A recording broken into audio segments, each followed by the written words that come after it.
Lokesh cinematic യൂണിവേഴ്സിലെ ഏറ്റവും വലിയ ആകർഷണങ്ങളിലൊന്നായ Rolex എന്ന കഥാപാത്രത്തെക്കുറിച്ചും ആ കഥാപാത്രത്തെ ആസ്പദമാക്കി ഒരുങ്ങുന്ന സ്റ്റാൻഡ് അലോൺ സിനിമയെക്കുറിച്ചും നടൻ സൂര്യ നൽകിയ പുതിയ അഭിമുഖത്തിലെ വെളിപ്പെടുത്തലുകൾ സിനിമാ പ്രേമികൾക്കിടയിൽ വലിയ ചർച്ചയായിരിക്കുകയാണ്.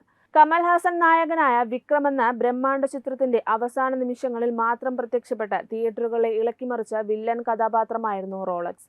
മിനിറ്റുകൾ മാത്രം നീണ്ടുനിന്ന ആ പ്രകടനം സൂര്യയുടെ കരിയറിലെ തന്നെ ഏറ്റവും ശ്രദ്ധേയവും വ്യത്യസ്തവുമായ ഒന്നായി മാറുകയായിരുന്നു. വിക്രം തിയേറ്ററുകളിൽ സൃഷ്ടിച്ച വൻ വിജയത്തിനു ശേഷം റോളക്സ് എന്ന കഥാപാത്രത്തെ മാത്രം കേന്ദ്രീകരിച്ച് ഒരു പ്രത്യേക സിനിമ നിർമ്മിക്കുമെന്ന് സംവിധായകൻ ലോകേഷ് കനകരാജ് പ്രഖ്യാപിച്ചിരുന്നു.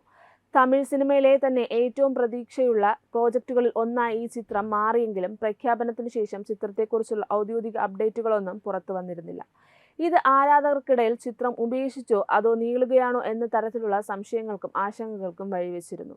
എന്നാൽ ഇപ്പോൾ ദ ഹോളിവുഡ് റിപ്പോർട്ടർ ഇന്ത്യക്ക് നൽകിയ പ്രത്യേക അഭിമുഖത്തിൽ സൂര്യ തന്നെ ഈ വിഷയത്തിന്റെ വ്യക്തത വരുത്തിയിരിക്കുകയാണ്.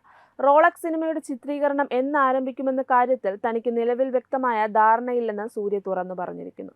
സംവിധായകൻ ലോകേഷ് കനകരാജ് ഇപ്പോൾ തന്റെ അടുത്ത പ്രോജക്റ്റുകളുമായി തിരക്കുകളിലാണെന്നും അല്ലു അർജുൻ ചിത്രത്തിനും വരാനിരിക്കുന്ന വിക്രം 2-വിനും ശേഷമായിരിക്കും ഒരുപക്ഷെ റോളക്സിന്റെ കാര്യത്തിൽ അന്തിമ തീരുമാനമുണ്ടാകുക എന്നും സൂര്യ സൂചിപ്പിച്ചു. എങ്കിലും റോളക്സ് സിനിമയുടെ എഴുത്തുമായി ബന്ധപ്പെട്ട ജോലികൾ പുരോഗമിക്കുകയാണെന്ന് ലോകേഷ് അഭിമുഖങ്ങളിൽ പറയുന്നത് കേൾക്കാറുണ്ടെന്ന് സൂര്യ കൂട്ടിച്ചേർത്തു.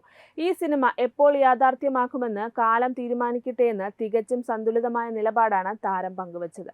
ലോകേഷിന്റെ തിരക്കുകൾ അവസാനിച്ച ശേഷം മാത്രമേ റോളക്സിന്റെ പൂർണ്ണരൂപം തിയേറ്ററുകളിലേക്ക് എത്തുകയുള്ളൂവെന്ന സൂചനയാണ് സൂര്യയുടെ ഈ വാക്കുകൾ നൽകുന്നത്. തമിഴ് സിനിമാ ചരിത്രത്തിലെ തന്നെ ഏറ്റവും വലിയ വിജയം നേടിയ ചിത്രങ്ങളിലൊന്നാണ് ലോകേഷ് കനകരാജ് ഒരുക്കിയ വിക്രം. കമൽഹാസൻ കേന്ദ്ര കഥാപാത്രത്തെ അവതരിപ്പിച്ച ചിത്രത്തിൽ ഫഹദ് ഫാസിൽ, വിജയ് സേതുപതി എന്നിവരും പ്രധാന വേഷങ്ങളിലെത്തിയിരുന്നു.